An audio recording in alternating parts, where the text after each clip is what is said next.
Saudações, terráqueos, tudo bom? Mais uma vez, Rodrigo Rezende, com vocês aqui na Academia Universalista. E para quem vem acompanhando aqui a formação no curso, poxa, já tem um tempinho que eu levei, né, do nível anterior para a produção desse. Mas sejam bem-vindos aqui ao Caminho Sociedade e estamos no nível Sociedade 1, na nossa primeira aula, que é falando sobre o que? A origem da vida na Terra. Gente, primeiro deixa eu falar com vocês o seguinte. O caminho sociedade, como todos os caminhos, ele foi dividido em 3 etapas, em 3 níveis. No sociedade, o que é que vamos falar? Primeiro, quando a gente fala sobre essa questão da sociedade, vamos falar sobre o nosso passado, tá? Mas vamos não explicar quem foram os persas fizeram isso, fizeram aquilo, não. Existe a história para isso, mas vamos analisar dentro da história, aqui nos foi revelada diretamente, né? Sabendo que vocês viram no primeiro nível que existe uma outra história, que é oculta, vamos tentar observar com coisas mais palpáveis uma outra perspectiva sobre esse nosso passado, beleza? Então vamos analisar o nosso passado e buscar ver se a gente consegue extrair uma nova visão que por algum motivo não chega naturalmente nas escolas para as pessoas. E inicialmente, nesse nível, vamos ver a história do passado da nossa sociedade aqui na Terra. No segundo nível, vamos falar um pouco sobre o presente, como está na sociedade hoje em dia, conspirações, enfim, o que é que acontece. E no último nível do Caminho Sociedade já seria uma visão do que é uma sociedade que a gente projeta para o futuro, beleza? Então, Caminho Sociedade é dividido por segmentos de tempo. E para começar falando sobre o passado, vamos falar de cara nessa aula sobre a origem da vida na Terra. E para isso eu listei para vocês algumas hipóteses e possibilidades que a gente que é comum no nosso dia a dia e que são ideias que vêm de diversas partes, tá? Ideias que vêm de religiões, da ciência, enfim. E vamos analisar todas elas. Deixa eu só baixar aqui um volume para não atrapalhar. Vamos lá. Primeira teoria que eu queria comentar com vocês é a teoria criacionista. De cunho religioso, vocês já sabem, vocês já estão vendo aí as figurinhas, né? E é o seguinte, é aquela história de que Deus é o criador do mundo, né? Não se fala muito assim, Deus o criador do universo, porque é tão grande, o pessoal pensa em mundo, né? É meio compatível com a mente, mundo. Esquece o resto, vamos se focar no nosso mundo. E o mundo, existe uma linhagem que fala que foi feito em 7 dias, e outros já dizem, não, isso é metafórico, cada dia é um período de milhões de anos. Beleza, já é uma coisa mais, né, mais pra frente. Mas eu vou ler com vocês aqui um trechinho da Bíblia, tem a tradução brasileira da Bíblia, Gênesis 6. Vamos ler juntos, ó. Quando os homens começaram a multiplicar-se sobre a terra, lhes nasceram filhas, ou seja, a sociedade estava aqui já estava rolando, né? Deus já tinha criado, depois a gente fala sobre Adão e Eva. Viram os filhos de Deus que as filhas dos homens eram formosas, ou seja, Adão e Eva já tinham sido criados por Deus. Aquela história eu não vou falar para vocês, né? Deus criou o homem, tem um detalhe, Deus criou o homem, certo? E aí ficava lá peladão no Éden, com a folhinha cobrindo as partes genitais. Aí depois eu fiquei pensando, ele estava cobrindo o que com a folhinha? Se Deus criou a coisa, né, a perfeição tal, e pela Bíblia, até então Deus não tinha intenção de criar mais nada, né? Tava bom, tava tudo bem. Mas já botou um aparelho reprodutor ali só de zoeira, sacou? Aí a testosterona que já estava ali, querendo ou não, tinha alguma coisa atrás daquela folhinha. Então tinha testosterona ali dentro que eu tô ligado. E aí bateu a testosterona, e rapaz, tá faltando uma coisa aqui. Tem uns bichinhos e tal, mas tá faltando o quê? Deus! Manda aquele mulherão, hein? Capricha. Leva 5 costelas se for o caso, mas capricha. Aí Deus tirou só uma, jogou no barro, viu uma mulher. Aí, meu irmão, joga a folhinha pra cima e vamos embora. Filho atrás de filho, afinal de contas são 8 bilhões, né? Ó, trabalho certo. E aí viu a cobra, come maçã e tal, e aquela treta que você já conhece, certo? Então, já tinha uma galerinha, inclusive na própria Bíblia, fala que a família ali, Caim, Abel, a família inicial, eles tinham medo, tem escrito na Bíblia em algum lugar, se você estudou da Bíblia, você vai procurar. onde eles falam que eles tinham medo dos povos do deserto. Pera aí, que treta é essa? Se eles estão ali, se começou ali e a treta não saiu dali, como é que eles já tinham medo de outros povos? Então você vê que a coisa é bem contraditória. Mas vamos lá, vamos ler agora isso aqui, ó. Vou repetir. Então quando os homens começaram a multiplicar sobre a terra e começou a nascer menininha, as filhas, viram os filhos de Deus. Quem é essa galera? Eles viram os filhos de Deus, que as filhas dos homens eram formosas, perninha grossa, aquela coisa toda. E o que é que eles fizeram? Os filhos de Deus são gente fina. O que é que eles fizeram? Vieram pra cá e tomaram para si mulheres de todas que escolheram. Quero loira, morena, ruiva, saiu pegando. Ah, é casado ou não, não interessa. Venha, os filhos de Deus são gente fina. Então disse Jeová, vou até falar baixo, que se os vizinhos me ouvirem falar isso. Então disse Jeová, o meu espírito não permanecerá para sempre no homem. Um dia a gente vai se dar mal, porque ele também é carne. Portanto, os seus dias serão 120 anos. Ai daquele que seja teimoso e passar disso. Então, ó, botou validade no ser humano. Só 120 anos. Continuando. Ora, naqueles dias estavam os Néfilins na terra. Opa, que galera é essa? E também depois, quando os filhos de Deus conheceram as filhas dos homens, as quais lhes deram filhos. Ou seja, tinha um filho de Deus, tinha os Néfilins, e já rolou filho com as meninas bonitinhas daqui. Os Néfilins eram os valentes que houve na antiguidade, varões de renome, varões, varoas, esses termos é muito estranho. Mas enfim, nós podemos ver claramente aí que é uma história o seguinte, se a pessoa aceita isso, ela aceitou. Entender é complicado, não dá para entender, tá?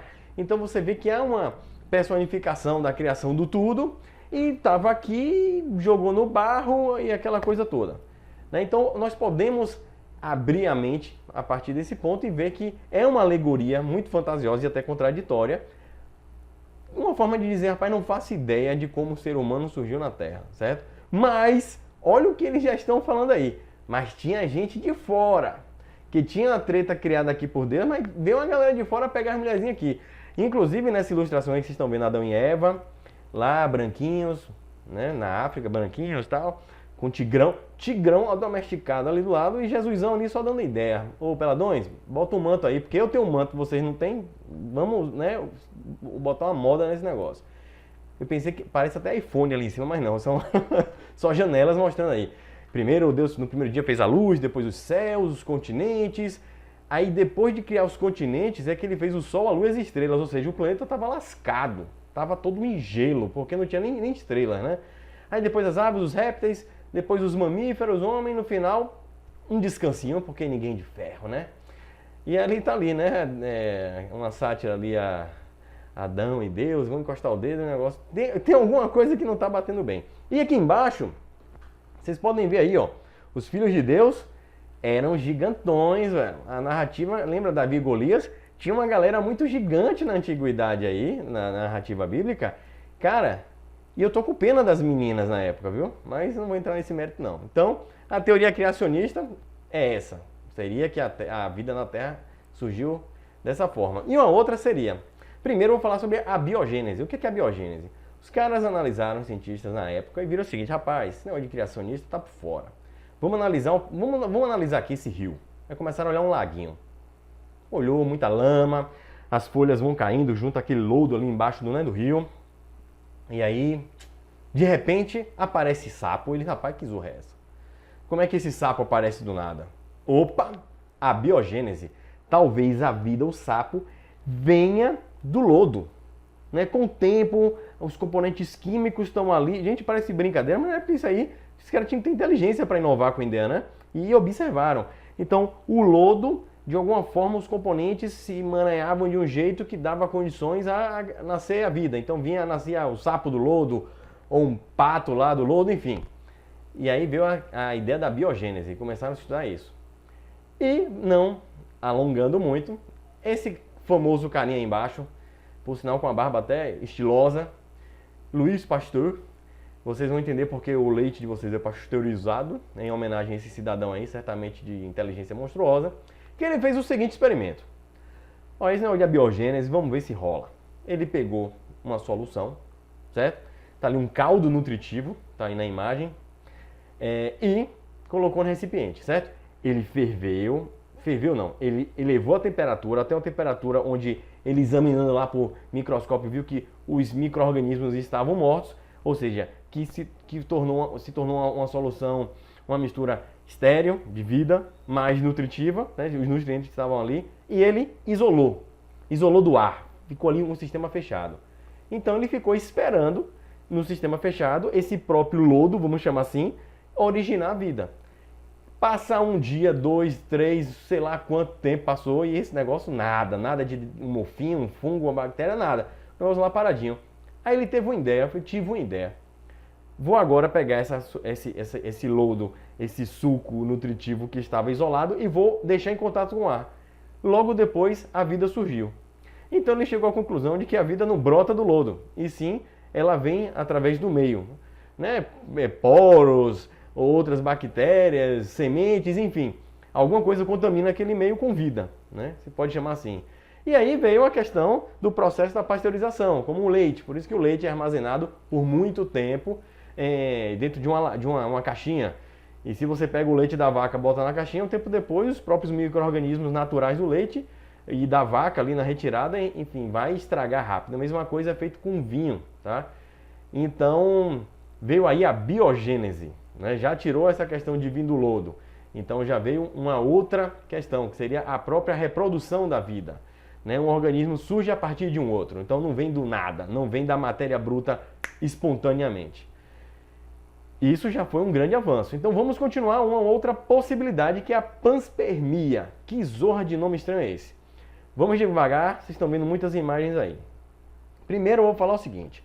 Panspermia é a ideia de que a vida na Terra veio trazida por corpos celestes vindo do espaço.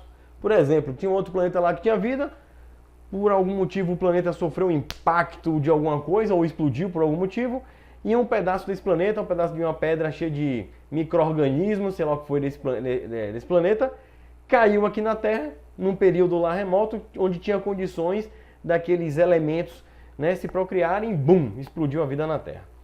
E aí vocês estão vendo o seguinte, eu coloquei umas imagens para a gente trazer uma certa reflexão sobre essa ideia. Aqui vocês estão vendo na esquerda de vocês, um meteoro, aí, ó, um meteorito explodindo na atmosfera da Rússia em 2013. Não sei se vocês estão lembrados, né? Inclusive sobre essa imagem tem algo interessante, mas vou deixar para outro nível. E feriu muitas pessoas, principalmente pelos vidros que foram estilhaçados numa região muito grande. Foi uma explosão porrada, né? Então sabemos que pedras vindo do espaço, vindo de outros planetas, dos confins do sistema solar. Recentemente teve até um cometa ou um meteoro, não sei como é que é, um asteroide, em formato de charuto, definiram que a rota dele, ele veio de fora do sistema solar. Tem um nome, eu não sei nem falar aquele nome, mas enfim, recentemente passou. Então o câmbio sideral aí é muito grande e uma hora caem pedrinhas consideráveis, como nessa animação que vocês estão vendo na direita. Eu espero não presenciar isso, mas pode acontecer. Então imagina a carga genética que vem junto com esse impacto. Aí você pensa, mas uma temperatura, o vácuo, o frio, não deixa ter vida, né? Aí na esquerda, no cantinho embaixo, é uma foto de um suposto meteorito vindo de Marte, tá? Como é que eles sabem que esse meteorito veio de Marte? Certamente pela composição. Eles devem analisar, não sei. E onde existem possíveis fósseis de bactérias nesse meteorito. Então isso já é uma possível evidência de que possa ter existido vida em outros planetas e possivelmente em Marte, tá? E uma parte dessa vida, pelo menos um resquício, um fóssil, chegou aqui na Terra, tá? E aqui embaixo, esse carinha aí, nadando muito estranho, é um animal que eu peço para vocês darem uma pesquisada sobre o tartígrado. Gente, esse bichinho, microscópio, muito pequenininho, ele é um verdadeiro monstro. Ele suporta passar anos, décadas sem água. Praticamente ele se cristaliza no deserto e fica lá. No dia que a água chegar, ele volta, né? Eu vi uma certa pesquisa que eles estimaram que um tartígrado foi encontrado dentro de uma região que supostamente estava ali há 120 anos sem água, tá? Ele suporta radiações monstruosas, mata barata e não mata ele. Suporta pressões imensas, se eu não me engano, são 2.500 atmosferas. Gente, a gente não vira nem pasta, não sei nem o que a gente vira. A gente quase vira uma chapa metálica de tão fina. E esse carinha tá aí de boa da galáxia. Suporta altas temperaturas. É quase complicado destruir esse sacaninha. E ele não é extraterrestre. Ele vive aqui na Terra, em condições extremas, de temperaturas baixíssimas a temperaturas elevadas. Ele foi encontrado perto de boca de vulcão, radiação, enfim, em diversas condições que são completamente impossíveis para a vida, de uma maneira geral, como a gente entende. E ele está aqui, a gente nem precisou achar um extraterrestre lá longe. Esse sacaninha já está mostrando que não necessariamente tem que estar a 25 graus Celsius, com clima tal, para ter vida. Não. A gente tem que ter essa coisa de parar de procurar vida como a gente conhece. E o tardígrado veio para mim como um exemplo de vida para abrir nossos olhos em relação a isso. Então a panspermia é uma possibilidade, sim, muito plausível de ter trazido vida aqui para a Terra, tá? Mas como seria isso? Teria os genes de todas as espécies, tal, veio para cá? É isso que a gente vai entrar em outras questões, como por exemplo a evolução. A evolução, gente, eu considero um fato, tá? Não é uma ideia, uma hipótese. É algo que a gente observa na natureza. O Charles Darwin aí, que tá dando legal para vocês, fez um trabalho incrível. Tanto que a obra A Origem das Espécies é considerado o livro mais influente da humanidade. O cara, fez uma observação monstruosa. E a gente vê, recentemente teve aquela tragédia aqui no Brasil, aquela represa, né, que contaminou uma porrada de locais. E tem um local que tinha eu não lembro exatamente, mas umas lagartixas, uns lagartinhos que comiam um certo alimento, tá?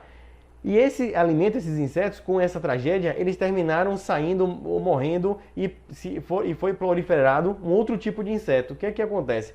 Depois de anos, eles começaram, os biólogos estudando a área, a observar que estavam nascendo lagartixas com a boca um pouco mais larga. Ou seja, há uma adaptação ao meio. E isso a evolução mostra. Bicos de pássaros que se adaptam a frutos novos, enfim. Há várias coisas. Aí, por exemplo, tem uma imagem, eu esqueci o nome, devia ter colocado o termo, mas tem não sei, uma característica, não é bem uma doença.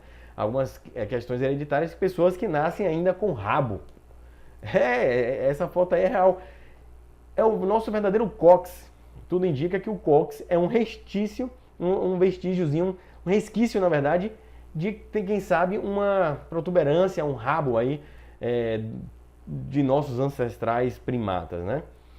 Da mesma forma, em cima a gente pode ver uma cobra, ou quase uma cobra, ainda com pequenas patinhas, né? E dizem que as cobras foram perdendo as patas com o tempo, né? Ou seja, vieram de um ancestral com patas, onde houve uma ramificação, e alguns se desenvolveram em ambientes onde a pata era propícia, e as cobras certamente se desenvolveram em ambientes onde a pata não era tão importante. E a gente vê isso acontecendo na natureza, mas isso não é da noite para o dia, viu, gente? Estamos falando de milhares ou milhões de anos. Então, enfim. E aí a questão das girafas também, onde eles estimam que o pescoço da girafa foi crescendo à medida que a copa das árvores foram ficando mais altas na região, enfim.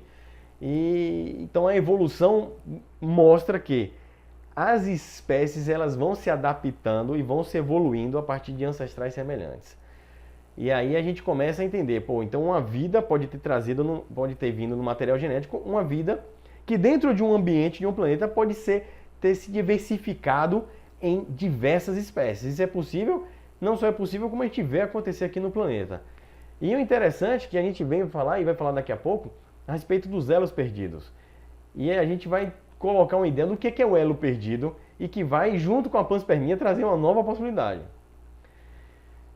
E uma outra possibilidade, depois a gente volta para a panspermia, é uma manipulação extraterrestre. Tá? O que seria isso? Seria uma manipulação direta ou indireta.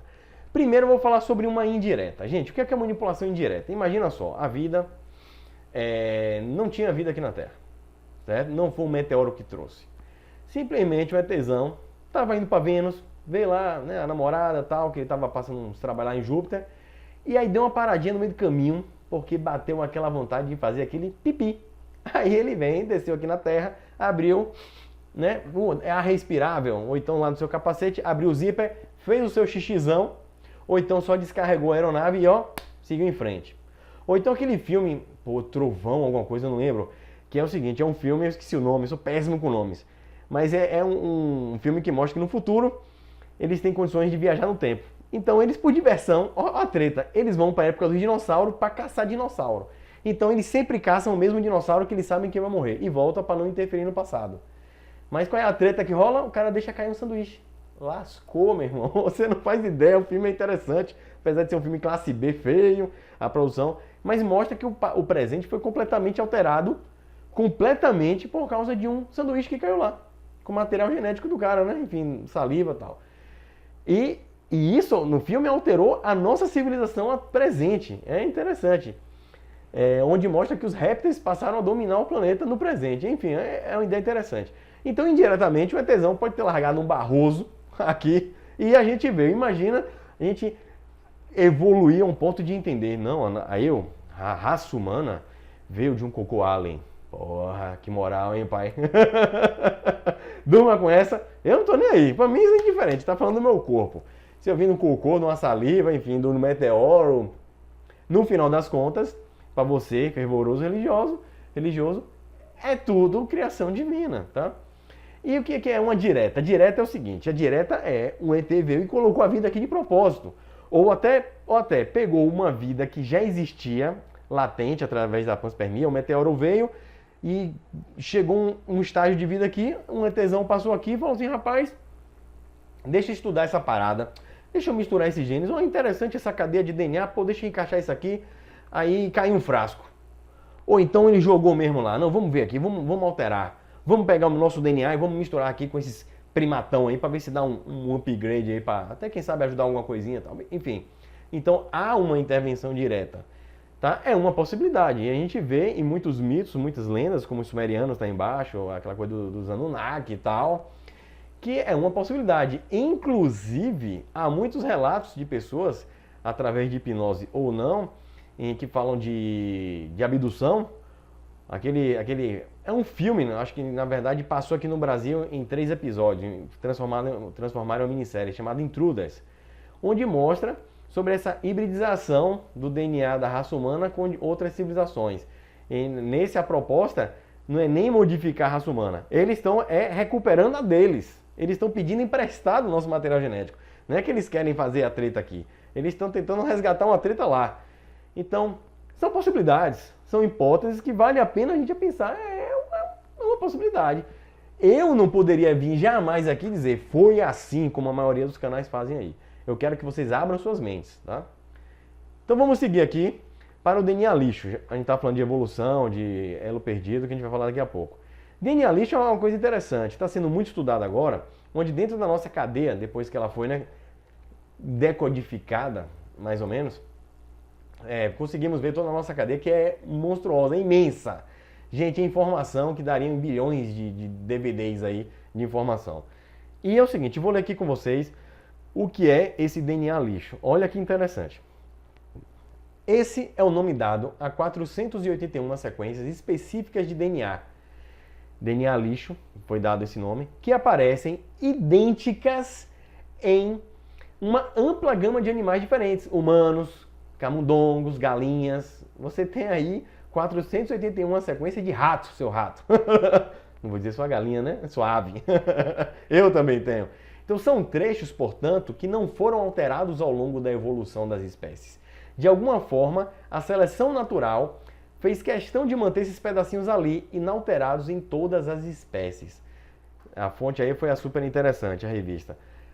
E aí ao lado tem falando um pouco sobre esse DNA lixo, que eles estão estudando, chegando a conclusões que não entendiam porque se repetia, mas está vendo que há uma influência muito grande, inclusive em algumas doenças, em ativações ou desativações de alguns genes. Enfim, DNA lixo pode ter a ver com controle de genes. Gente, o que eu acho interessante é quando você vê a sua diferença para um rato, a sua diferença genética para um chimpanzé, para um porco. Estamos falando da casa de 10, 2, 3%. O resto é igualzinho, cara. A gente é chimpanzé, ó. Você e um rato, ó a diferença, quase nada. Então mostra o seguinte, de alguma forma a evolução manteve uma parcela ali. Isso pode denotar que nós temos ancestrais semelhantes, ou seja, a evolução está mais uma vez aparecendo aí. Tá? Então isso vai derrubar essa galera aí do criacionismo fervoroso que fica dizendo que a evolução é um lixo. É um lixo, tem até lixo aí dentro. É um absurdo, que os fósseis todos dos dinossauros são fraudes, que nunca foi encontrado nenhum ancestral do ser humano, nem de Neandertal, Homo sapiens, isso não existe. Tá? Galera que gosta de estudar pra caramba. Então tá aí, tá? Mais uma informação para vocês analisarem e corroborar com a questão da evolução. Evolução essa que tem um probleminha. É quando a gente vai lá para trás. Tá, a evolução veio da primeira bactéria, uma bactéria e virou todas as espécies, tal. Essa bactéria veio da onde? Então a gente cai naquelas outras possibilidades. Ela veio da onde? Essa ignição da vida aqui na Terra. Certamente de meteoros e extraterrestres, enfim. Isso a ciência atual e não vai confirmar, porque eu acho até improvável que consiga fazer isso aqui agora, tá? Então, o que é o elo perdido? Não são saltos quânticos entre as espécies. Existem até umas evoluções que eles acharam assim, pô, evoluiu muito, né? Se sobressaiu demais em relação àquela outra. Há realmente umas lacunas, mas o elo perdido é esse elo lá atrás. Quem foi o primão aí, o antecessor entre nós e os chimpanzés e os primatas, por exemplo?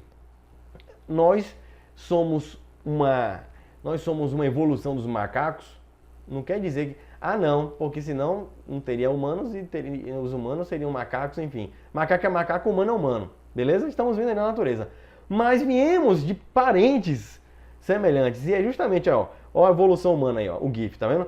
Ela não é linear. Né? O macaco foi virando humano. Não. Várias raças foram aparecendo ao longo de milhares de anos. Aí vocês estão vendo aí no GIF, ó.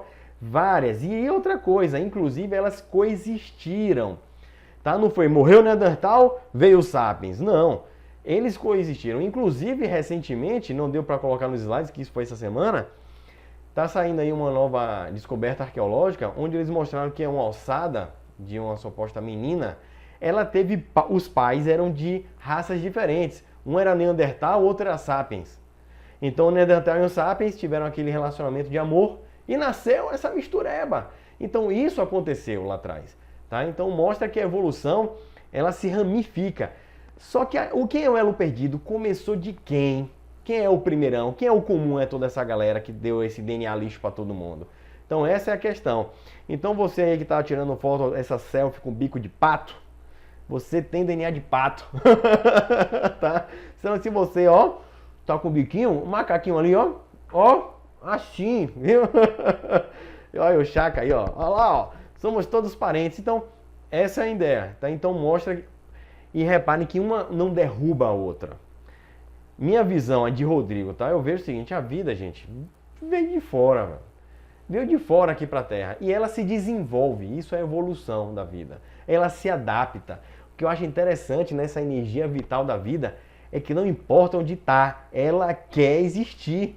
Ela se vira nos 30. Ela pega aminoácido da casa do chapéu, encaixa ali, muda a proteína e vai, cria um ser novo. Mas eu acho fantástico esse sopro de vida que acontece em todos os cantos do universo, não é do mundo só, tá? E o que é o início de tudo? O início dessa zorra toda, tá? Aí a gente vai discutir no caminho universo, ou seja, o que é falar sobre Deus, essa palavra que a gente tem sobre Deus? É falar sobre a causa primária de todas as coisas, não dá para ir além disso, tá? Enfim, tudo teve uma causa, eu acredito que sim. Mas não dá para entender o que é Deus, Deus é assim, o homem sentado no trono, é o Deus da minha igreja, não dá. E a criação não foi plafit-plum. Estamos falando de milhares de anos, estamos falando de desenvolvimento, de evolução, inclusive, quem sabe daqui a um tempo nós humanos não vamos conseguir criar, né, novos seres. E por isso Deus vai deixar de existir? Porque nós criamos? Não. Porque no fundo vai sempre ter aquela pergunta, quem me criou? Quem criou o meu átomo? E quem criou tudo? Enfim, isso aí é uma outra história. Então deixo aqui uma reflexão sobre a origem da vida na Terra. Né? Sabemos aí, temos essa intuição de que a vida permeia em todo o universo e que a dinâmica é muito maior do que a gente imagina. Então, carga genética está sendo trazida aí o tempo todo por pedras, por meteoritos, quem sabe por visitas aí de vizinhos espaciais soltando barroso, fazendo xixi no nosso passado, deixando cair um sanduíche.